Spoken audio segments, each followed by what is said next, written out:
And this segment is brought to you by DraftKings Sportsbook, America's top-rated sportsbook and app. And it's number one because not only is it safe, but it's secure, and our favorite thing, it's reliable.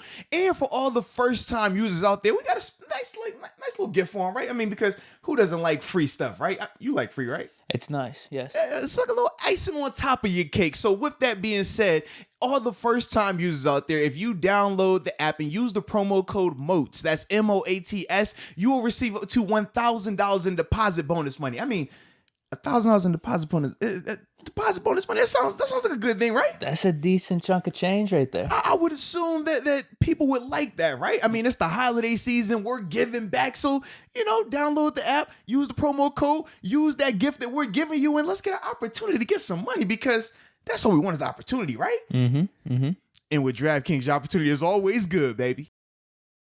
Hey, ladies and gentlemen, this next guest I'm very excited about, man. Played at the University of Oklahoma.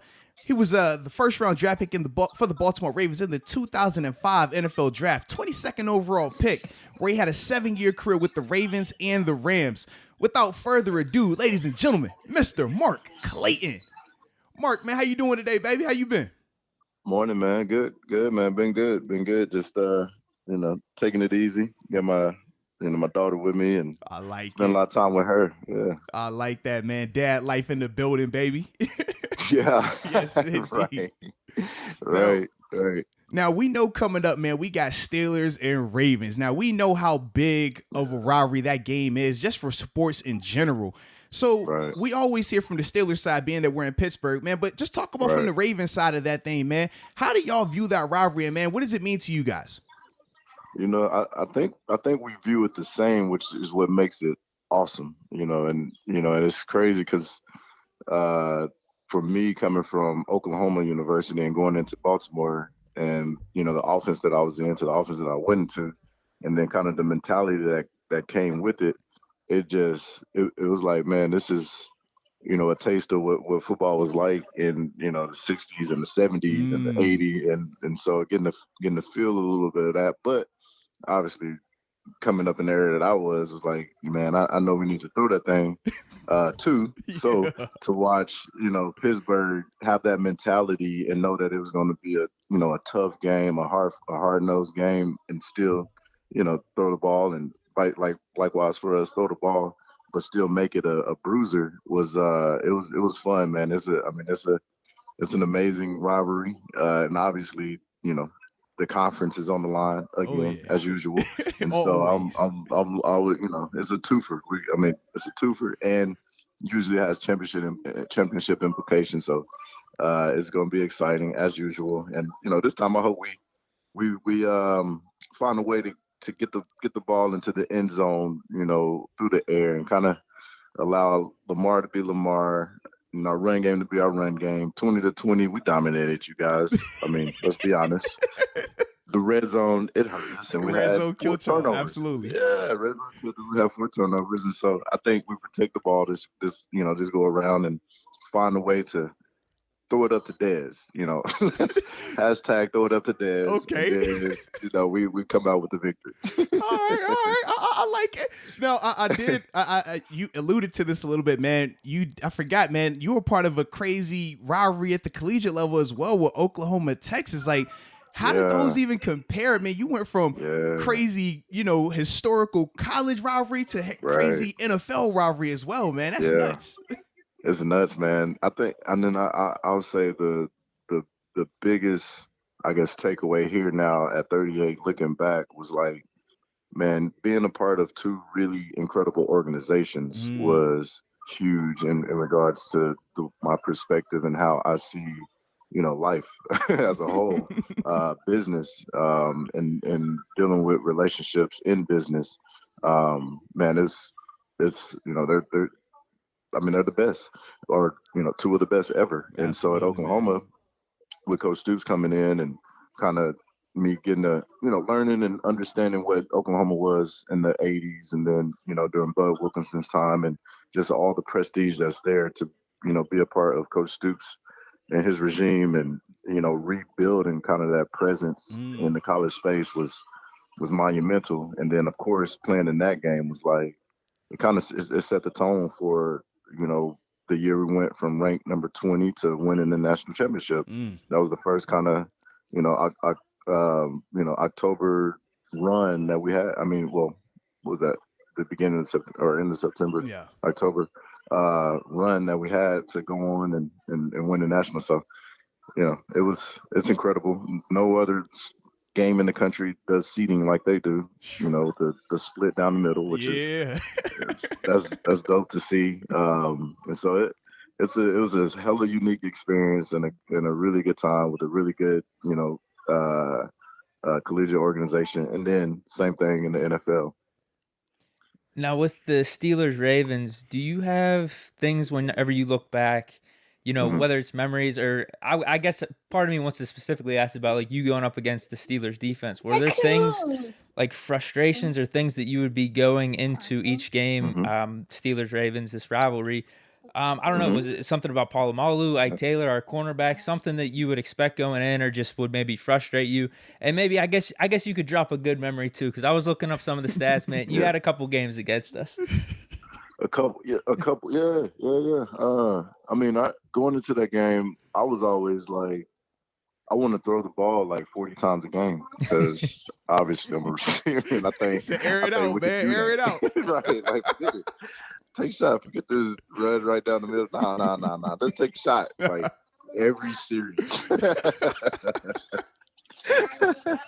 And so, going back and forth with, our OC on, that's cool. Our OC about, what we're doing, and man, how we're gonna stretch the field a little bit. It'll open up the run game, was, kind of always a point of interest for me, and, in our conversations or whatnot. But, I knew the mentality was going to be what it was, and we're going to make it a tough game, a 3-point ball game in the fourth quarter, and it come down to somebody either kicking a field goal or making a play on defense, and it just was what it was, and so I couldn't just bump my head against the brick wall trying to get what I want. It's like, all right, it's gonna be what it's gonna be, and then in those games that where statistically, I was able to produce. One of them was really cool because that season, I don't remember which season it was, but prior to that, Coach Harbaugh had came up and was talking about where I was, and I hadn't showed up in a couple of weeks and Uh-oh. so on and so forth, and I'm like, oh really? Well, we can go look at the film, and I'm pretty sure I'm still open, and Tape I don't don't lie, throw the baby. ball. Tape don't lie. Right. I don't throw the ball. Like, and then sure enough, for whatever reason, they told Joe, throw him the ball.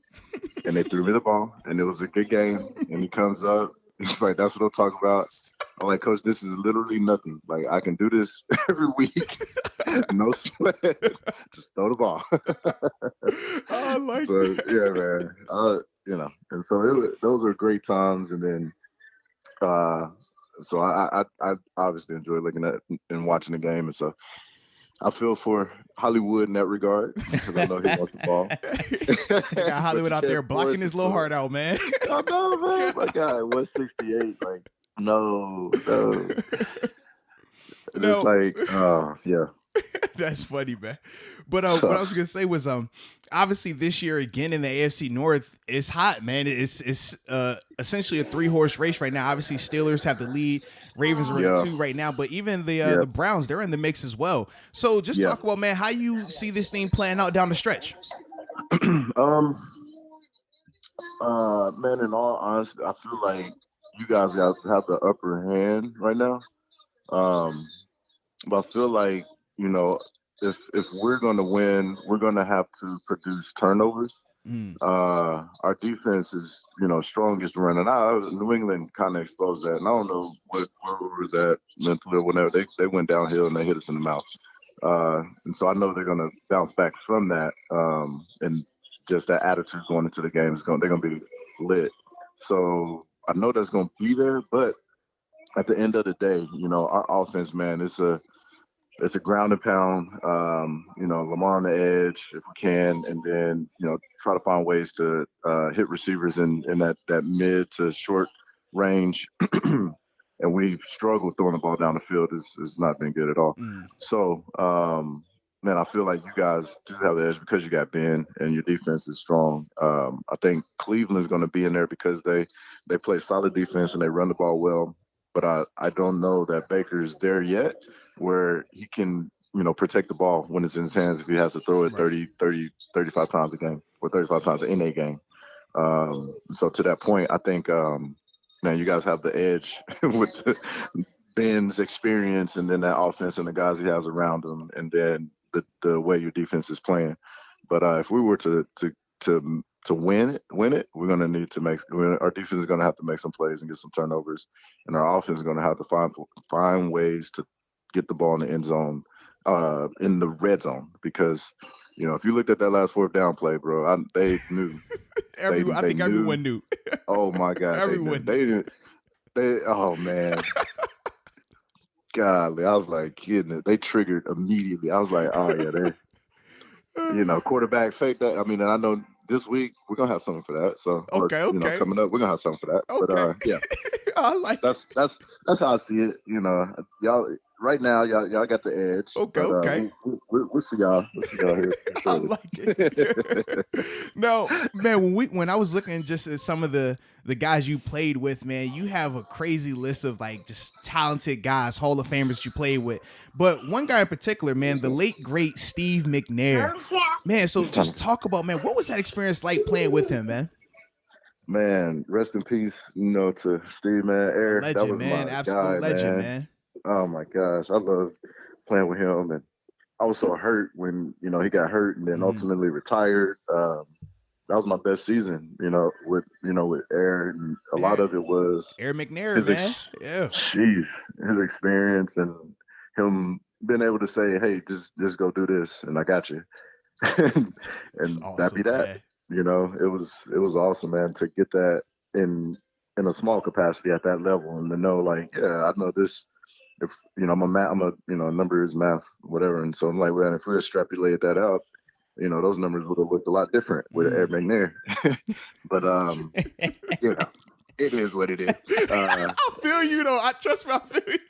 Oh man, all that stuff matters, man. I tell people this has been sitting with you, huh? I'm gonna say we feel like it's been on your chest for a while, man. Yeah, throw me the ball, man. Just get me the rock. Would have been fine. Yes. Like, bro, I'm gonna be 50, 60, saying it. Like, I'm still open. I don't know what y'all talking about. Like, just cut the tape on. Y'all see it? Just cut the tape on, man. Right. Oh man, but yeah, it was fun, man. It was fun, such a good time, and I miss those days and stuff. Absolutely, man. It was sweet. Now, I was looking up just your high school to college transition. Now, this has to be an unreal story because you were the junior varsity quarterback your junior year, correct? All junior year, but then you started playing receiver your last game of junior year and started playing and played eventually all the way through your senior year. How do you go from that JV starting quarterback as a junior to Oklahoma as a receiver? Like what happened? I know, it's insane, bro. Actually, 7-on-7 football happened. To be honest, in Texas, 7-on-7 is huge. There's a huge tournament about I want to say it's probably about a 100, 200 team tournament down at Texas A&M, and we finished number 8 at that tournament. And this was coming off of the one, I played receiver basically a game and had a catch, but I understood, route concepts and how to get open. And so getting down to A&M, we finished 8, and I was able to put up a lot of numbers or a lot of touchdowns. And when I got back from that, I got a letter basically from one of the coaches at A&M, and that just completely changed things. And then it just kept coming. It just kept coming. It was it was cool. It was mind blowing because in my mind I was going to go to the Air Force. Wow. And I wanted to fly planes and be an architect. And so that was what it was going to be. And my family background, everybody was in the service in some capacity. And so that nobody had went to the Air Force. And so I was going to change it up and do that. But when those letters started coming in, it started to shift my thought process and mentality. So, well, I think I got a better opportunity over here.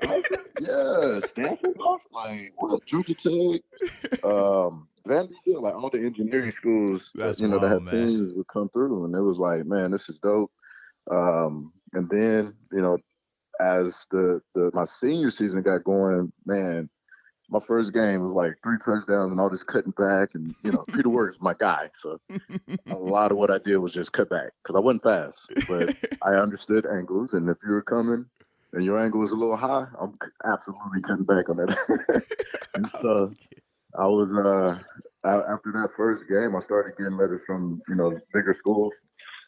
And then when Oklahoma came along, man, I saw them play. They played Notre Dame, and the OC was Mike Leach.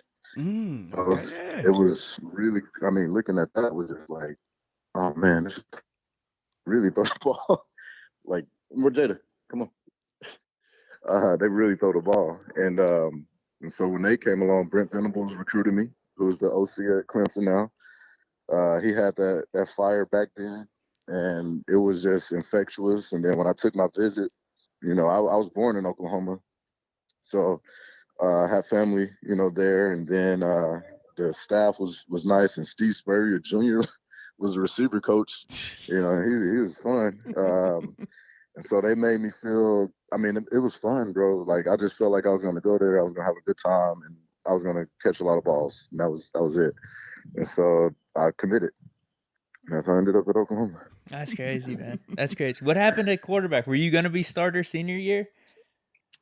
No. Our senior, our quarterback got a scholarship to TCU. Brandon Hassel. He was really good, and the backup that got hurt too. He didn't get a scholarship, but he was better than I was. Like, at that time. Wow. Yeah. That's, wait, why didn't you switch sooner? Huh? Why didn't you switch positions sooner? Because I was starting on JV. I like playing. Okay. And I like quarterback. I wasn't, see, again, like my mental, I wasn't thinking about like my household wasn't about going to college. I wasn't thinking about going to college at all. Like, it didn't matter. Like, I was set because, Air Force, I just go. So it was, yeah. And I wanted to ask you about the your time with the Rams, going from the Ravens to over there. And we could hear you lamenting a little bit about, throw me the ball a little bit more. I'm always open. It seemed like things were clicking with the Rams. Sam Bradford there. They had Shermer as their coordinator. Yeah. How often do you think of that situation and kind of like your what if? Because your first, I think it was like 4.5, 5 games, you were looking really good out there, over 300 yards, a few touchdowns. Yeah. So how do you look back on that time with the Rams? Man, I like, it was a bittersweet leaving Baltimore and all the goodness that was there, and then it was really cool to go into St. Louis. And I got there the week of, and Sherman was like, will you be ready to go Sunday? I was like, absolutely. Gave me the playbook on Tuesday.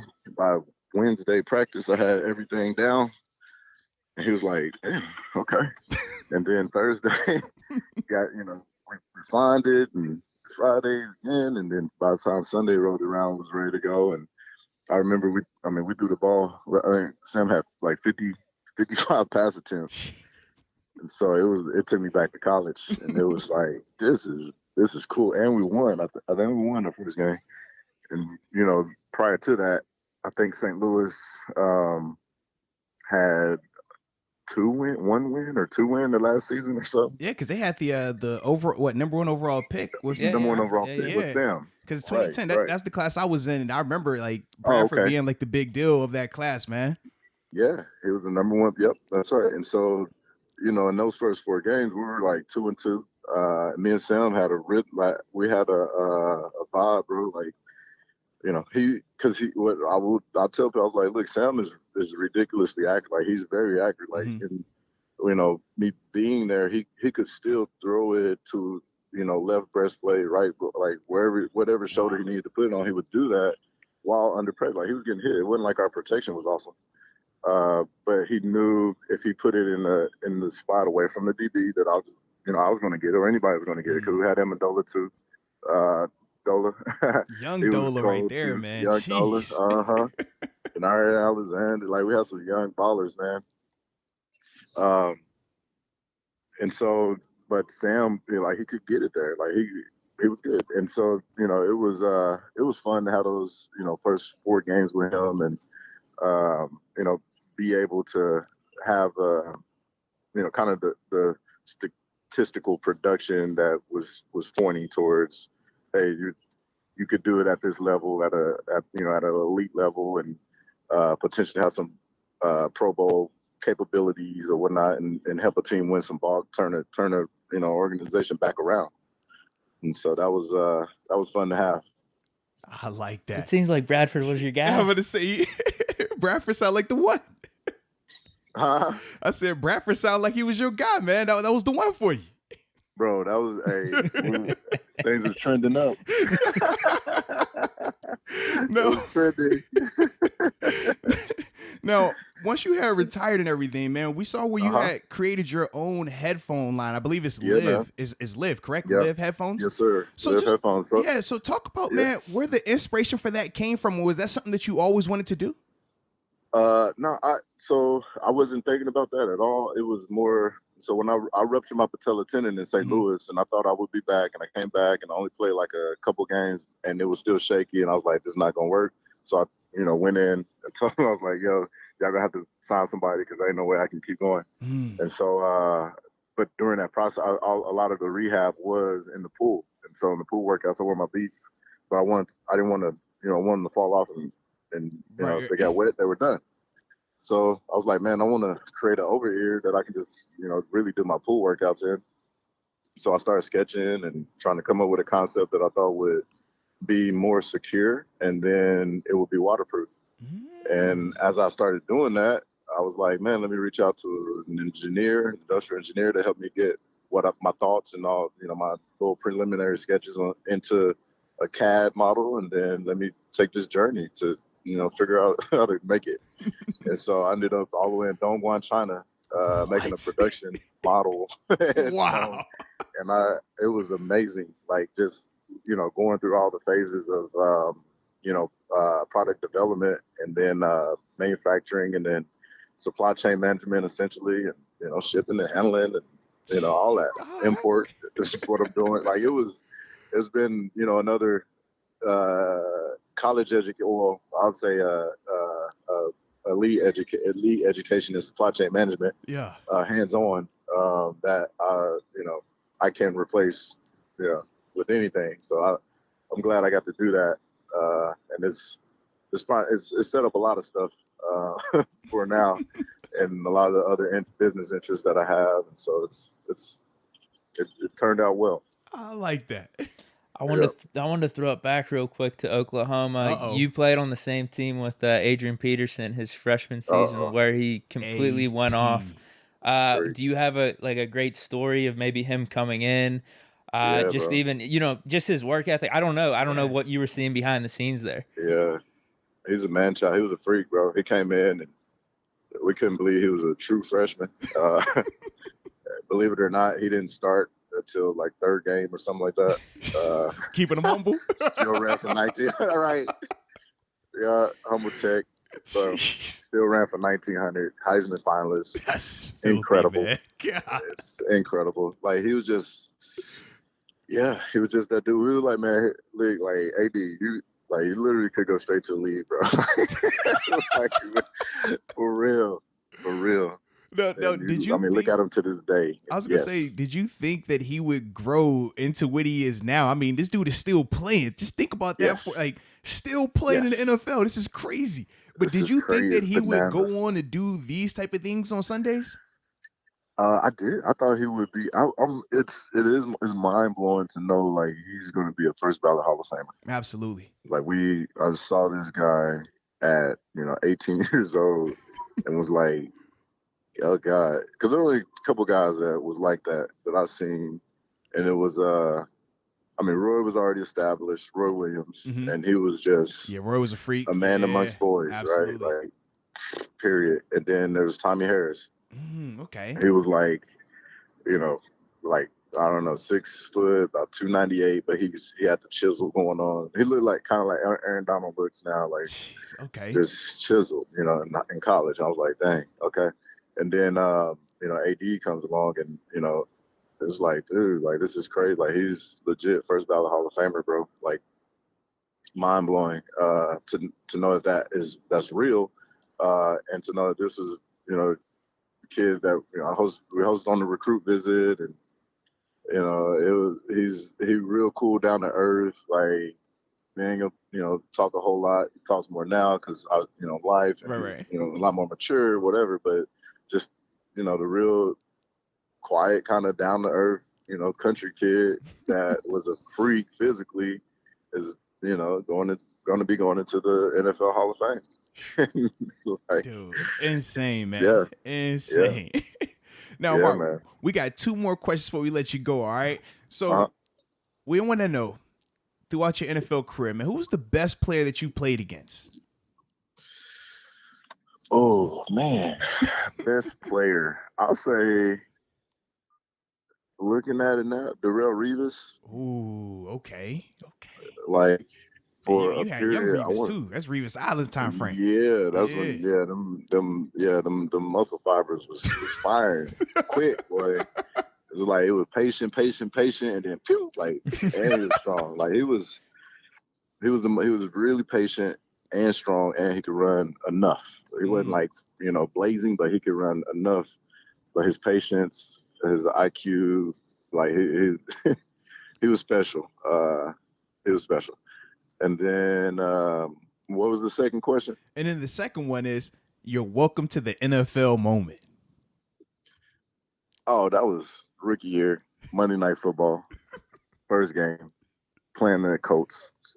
Peyton and, you know, Harrison and Wayne. Oh yeah. Stoke, like they're warming up. We're supposed to be warming up. I'm not warming up. I'm watching them. Dude, they're warming up. Coach, Clark, get your ass up. Yeah, what you doing? It's like, man, that's Peyton. Like, Coach, you don't know who I'm looking at right now, Coach. This is Peyton, man, in the flesh here. This is Peyton in the flesh, bro. Like, Mr. Check, Mr. Audible at the line. Right. Like, yeah. That is awesome, man. But Mark, man, we definitely appreciate you taking time again, man. You were a blast. The listeners loved it. Doubt, bro. So, man, awesome, definitely appreciate you. Keep being great in everything that you do, man. All right. Likewise, bro. Yeah. All right. Appreciate you again, man. Appreciate y'all having me. No doubt. Peace. Later.